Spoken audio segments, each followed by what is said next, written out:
Something's brewing in the NBA rumor mill, and it's time to talk about it seriously.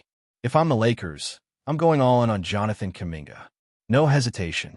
This isn't one of those hypothetical trades just for the sake of speculation. This is a real opportunity for Los Angeles to land a young, athletic, versatile forward who hasn't even scratched the surface of what he can be. The writing's on the wall in Golden State, and every bit of new information just reinforces that the Warriors-Kaminga relationship is shaky at best. There have been reports, even as recent as yesterday, that the Warriors aren't exactly eager to bring Kaminga back. That alone should be enough to make the Lakers front office pick up the phone. Now, when you look at some of the trade packages floating around out there, it gets even more interesting. Sacramento's offer, Dario Saric, Devin Carter, and a protected first-rounder. I mean, come on.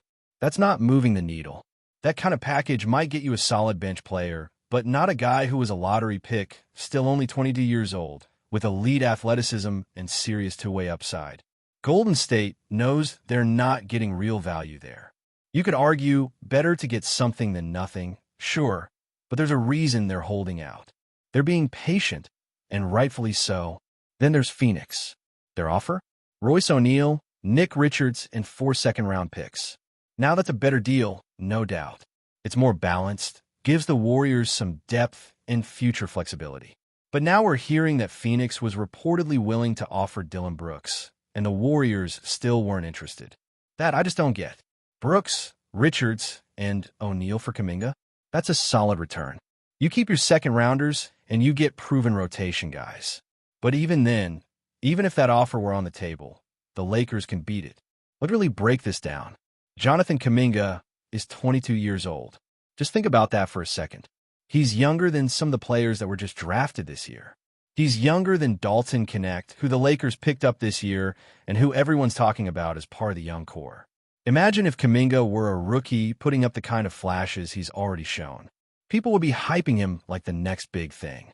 Instead, because he's been in the league for a few years, and in a messy, unstable role, I might add, people start labeling him as inconsistent or not worth the gamble. Context matters. In Golden State, his development has been stifled by role changes, sudden benchings, inconsistent minutes, and just a general lack of direction. One night, he's starting next to Steph Curry, being asked to guard the best player on the court and drop 20 points. And the very next game, he's glued to the bench, playing 10 minutes or getting a DNP. How is any young player supposed to grow in that situation? You're not giving him a role. You're not giving him confidence. Steve Kerr, for all his championship pedigree, hasn't exactly given Kaminga the environment a young player needs to thrive. That matters. That inconsistency starts from the top. Now imagine what Kaminga could look like in a Lakers jersey. Imagine him playing alongside LeBron James, Luka Doncic, or even post-LeBron, if we're thinking long-term. He brings size, length, switchability, and elite athleticism. He can guard 1 through 4, run the floor in transition, and get his own shot. Sure, he's not the most polished shooter, but let's not pretend that's a death sentence at 22. Most players his age don't shoot well from deep. But he's a career 33% three-point shooter on low volume, around 2.5 attempts per game. That's not broken. That's workable. That's something a good coaching staff can develop. And speaking of coaching, JJ Redick is now the head coach in LA, one of the best pure shooters in NBA history. If there's anyone who can help Kaminga refine that jumper and gain confidence from beyond the arc, it's JJ. And if Kaminga is putting in the work, which by all accounts he is, then this could be the kind of project that pays off in a big way. He's already sharing off-season workout videos, trying to show teams that he's serious, that he's ready for a bigger role, that he's betting on himself. And I don't know about you, but I'd take that bet. Here's the kicker. The Lakers can make a move without mortgaging their future. Let's say it costs Rui Hachimura, Dalton Knecht, and a first-rounder. That's a steep price on the surface, sure, but not if you're getting a player who could be a foundational piece. And let's say Kaminga hits. Let's say he becomes that guy. Now you've got a future core with him, maybe Bronny James, Dalton Knecht, if he's still around, and guys like Jalen Hood-Schifino or even DeAndre Ayton if that materializes. That's a young, athletic, switchable group with real upside.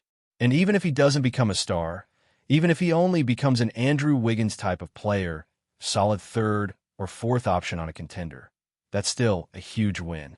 Kaminga doesn't have to be a superstar to be worth the investment. He just has to fit into the role he's being given, a role he never consistently had in Golden State. In LA, things would be different. You tell him, "You're our starting three," or "You're our fourth option. We need you to defend and slash." That's something he's openly said he's fine with. He just wants clarity. He just wants consistency. And don't forget, he's entering restricted free agency. The Warriors reportedly offered him 2 years at $45 million, but other teams, Phoenix and Sacramento included, are throwing out 4-year deals worth $90 million. That tells you the market still sees value in him. And the Lakers? They can structure a deal that's friendly for both sides. Maybe it's not the full $22.5 million per year. Maybe it's 4 years at $18 million annually. That's manageable. That's mid-level money for a guy who, again, could break out and outperform that deal by a mile. Imagine what it does for the Lakers' trajectory if Kaminga develops the way many believe he can. Imagine the fire he'd have to prove Golden State wrong, to go out there every night and show them they made a mistake letting him walk. You don't think he'd embrace that challenge? And in LA, with a spotlight, with a defined role, that could be exactly what he needs. The Lakers, for their part, have talked nonstop about becoming a hub for young talent. They've said they want to bring in guys they can grow with, not just chase veteran minimums year after year. Well, here's your chance. Kaminga fits that mold better than almost anyone available right now. You're not just throwing a dart at a guy with upside. You're getting someone with 3 years of experience, who's still younger than most rookies, and who's shown flashes of legitimate two-way dominance. And it's not like he'd be walking into a pressure cooker where he has to be the guy from day one. He'd have LeBron to mentor him, or Luka, depending on the roster timeline. He'd have Redick to coach him, and veterans around him to guide him. He'd have room to grow, a role to own, and the spotlight to prove himself on one of the most visible franchises in all of sports. Think about how this team has evolved. The Lakers aren't just built around veterans anymore. They're transitioning. Whether it's Bronny James, Jalen Hood-Schifino, or whoever they're eyeing next, this front office has made it clear they want to infuse youth, athleticism, and long-term pieces around their core. Kaminga fits that exact mold. He's already more physically mature than most guys his age, already has meaningful playoff experience, and most importantly, he is something you can't teach. He plays angry. He plays with fire. That edge, that drive to prove himself, that's what separates guys who stick in the league from those who fizzle out. And yes, there's still polish needed. Kaminga's not a finished product, but that's what makes this so appealing. You're not trading for a guy who's hit his ceiling. You're trading for someone who could still double his value in 2 years with the right development. You pair that with the Lakers' new coaching staff, guys who've been brought in specifically to develop talent, and you suddenly have a scenario where a young, hungry wing gets a fresh start in one of the biggest markets in basketball. Now, let's look at how Kaminga could fit in on the court. Picture the Lakers running in transition. You've got Kaminga leaking out on the wing, a freight train with elite speed and bounce, catching lobs, finishing through contact, drawing fouls. In half-court sets, he becomes a slasher's dream, attacking closeouts, cutting off ball, and feasting on open lanes created by the gravity of guys like LeBron or Luka. And defensively, this is where he could really shine. Kaminga has the tools to be a lockdown perimeter defender. He's got the size, the wingspan, the foot speed. He can switch on a guards, contain wings, and even body up smaller fours. He's the kind of player who could become your primary stopper, the guy you put on the opposing team's best scorer. And that's not something you find easily, especially at 22. A lot of teams get burned trying to find a next superstar. But you don't always need a superstar. Sometimes, you need the guy who lets your stars be stars. That's where Kaminga fits. He's the kind of player who can complement anyone. You don't have to run plays for him. You don't need to hand him the keys. You just need to give him a role and let him grow into it. And over time, if he outgrows that role, even better. You got a luxury problem. Now, what about the money? That's always a factor. Kaminga reportedly wants something in the range of 4 years, $90 million. That's around $22.5 million per year. And while that might sound steep at first, let's compare. The Lakers have paid more for less. They've overpaid for aging veterans who've offered far less long-term return. Kaminga, even at that price point, could end up being a bargain if he hits. And if the Lakers can negotiate that number down, say, to 4 years at $72 or $76 million, then you're cooking with gas. That's starter-level money for a player who, again, could end up being a long-term fixture on both sides of the ball. Also, the flexibility it gives you moving forward is huge. If Kaminga pops, you got a potential core piece. If he levels out as a high-level role player, you're still in good shape. But even in the worst-case scenario, say he becomes a bench piece who gives you 15 minutes a night, that contract isn't killing your cap sheet. You're not locked into dead money. And let's be honest, how many 22-year-olds can you say that about? But what if he does become more than that? What if he becomes your insurance policy for life after LeBron? What if he becomes the guy who lets you shop Austin Reeves or D'Angelo Russell if the right opportunity comes along? The potential ripple effects of this move are massive. It's not just about what Kaminga does now. It's about what his presence allows you to do as a franchise. Flexibility, youth, athleticism, upside, all on one roster spot. And we can't overlook the cultural impact either. A guy like Kaminga buying into the Lakers system, thriving in that spotlight, would speak volumes to other young players around the league. It would reinforce the Lakers' identity as a place where you can develop and still win, where you're not just a role player hiding behind stars, but part of something that's evolving. That matters in free agency. That matters in trade talks. Players notice that kind of stuff. Let's also not ignore how a young core build around athleticism and defense changes your team identity. Imagine a lineup with Kaminga, Bronny, JHS, Ayton, and another high-motor wing. That's length. That's energy. That's a team that gets stops and runs. That's a team built for today's NBA. Positionless, switchable, and fast. Kaminga isn't just a player. He's a philosophy shift. And remember, the Warriors want him to sign a 2-year bridge deal. That's not about keeping him long-term. That's a trade strategy. They want to retain value and flip him before the deadline. Kaminga knows that. He's not dumb. You think he wants to sign a short-term deal just to be dangled around in trade rumors for another season? No chance. He wants stability. He wants a home.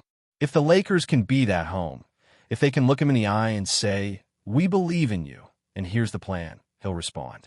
You can't fake trust. And that's something Golden State clearly hasn't given him. Now you tell him, "Come to LA, we'll give you 4 years, we'll give you the starting 3 spot, and we'll give you a system that works for you." Suddenly, everything changes. He's no longer a question mark. He's a solution. You're not chasing aging wings every trade deadline. You're not forcing LeBron to guard elite wings in the playoffs. You've got your guy. You've got a 22-year-old with upside, motivation, and something to prove. And if we're being real, this is how smart teams win. They find value in weird situations. They take advantage of tension between teams and players. They strike when other franchises are uncertain. That's what the Lakers need to do here. The time is now. This isn't some long-shot fantasy. The market is soft. The price is reasonable. The fit is perfect. So yeah, give up Rue. Give up Dalton. Give up a pick. Because what you're getting back is so much more than just a player. You're getting a shot at reshaping the future. A shot at getting younger without getting worse. A shot at building a bridge between the LeBron era and whatever comes next. That's not just smart. That's necessary. And I'll say it again. Kaminga doesn't need to be a superstar to justify this move. If he gives you 14 points, 6 rebounds, strong defense, and a little bit of shooting, that's a massive win. That alone makes him worth the contract. But if he gives you more, if he develops into the guy he flashes as in those big games where he takes over, then you've hit the jackpot. You got a two-way wing who can swing playoff games. You got a matchup nightmare. You got a guy who can grow into an all-star without demanding to be one tomorrow. That's the vision. That's the opportunity. That's the window the Lakers need to climb through before it closes. And here's the thing. Kaminga wants that. He wants to be somewhere that believes in him. Somewhere that gives him direction, not confusion. The Lakers can offer that. They can build with him, not around him. And if they play this right, he could end up being one of the biggest steals of the offseason. That's the gamble I'd take. That's the future I'd invest in. And I think if the Lakers are serious about building something sustainable, something dynamic, they got to move fast. Because once another team gets serious, it might be too late. Before we continue, we ask that you leave a like and subscribe to the channel so you won't miss any exclusive Lakers updates. Moving on, the NBA world is abuzz with speculation and excitement following the shocking announcement from the Los Angeles Lakers regarding their potential double signing of SOTTO and RHENZ ABANDO. Rumors have been swirling for weeks about the Lakers' aggressive moves this offseason, but the simultaneous acquisition of these two young and promising talents could redefine the team's future. SOTTO, the towering Filipino center known for his exceptional height and skill set, has drawn attention from scouts and analysts alike, who see him as a potential game-changer in the league. Meanwhile, RHENZ ABANDO, a versatile forward with a reputation for sharp shooting and impressive athleticism, could bring a fresh dynamic to the Lakers lineup. This dual signing is stirring conversations not only among Lakers fans, but across the entire NBA landscape, as experts debate how these additions might shift the balance of power in the Western Conference. If confirmed, this move would mark one of the most intriguing roster upgrades seen in recent years, sparking endless debate about the Lakers' strategy, their intentions to reclaim dominance, and how the chemistry between the two newcomers and established stars will develop over the coming season. As rumors continue to circulate, many insiders suggest that the Lakers are betting big on youth and untapped potential, aiming to blend raw talent with their veteran core in a bold attempt to return to championship contention. SOTTO, at 7'3", has long been a subject of fascination due to his rare combination of size, mobility, and shooting ability, characteristics that NBA teams crave for the modern game. His journey through various leagues, including the NBA G League and international competitions, has demonstrated his continuous growth and readiness for a more significant role. Simultaneously, RHENZ ABANDO's ability to stretch the floor with his perimeter shooting and his defensive versatility makes him an ideal complement to SOTTO's interior presence. The Lakers' front office is reportedly very confident that these two players, coming from different basketball cultures but sharing a hunger to prove themselves, could be molded into integral parts of their championship aspirations. Speculation suggests that the Lakers are prepared to offer these rookies substantial minutes and development opportunities, signaling a possible shift in their traditional reliance on superstar veterans to a more balanced and multifaceted team. The potential signing of both SOTTO and RHENZ ABANDO also has reverberations beyond the Lakers organization, stirring a buzz in the basketball communities in Asia and the Philippines, where both players enjoy immense popularity. The Lakers, by linking up with these two rising stars from the Philippines, could tap into a massive and passionate fan base, thereby expanding their global footprint and marketability. This move could set a precedent for other NBA teams to look more closely at Asian talent pools and develop relationships with players who might have been overlooked in the past. Furthermore, the presence of SOTTO and ABANDO on a high-profile team like the Lakers would serve as a powerful message about the league's increasing diversity and the globalization of basketball. While no official contract details have been confirmed yet, the sheer possibility of this duo playing under the purple and gold jersey is enough to create a media frenzy and heighten expectations for the upcoming season.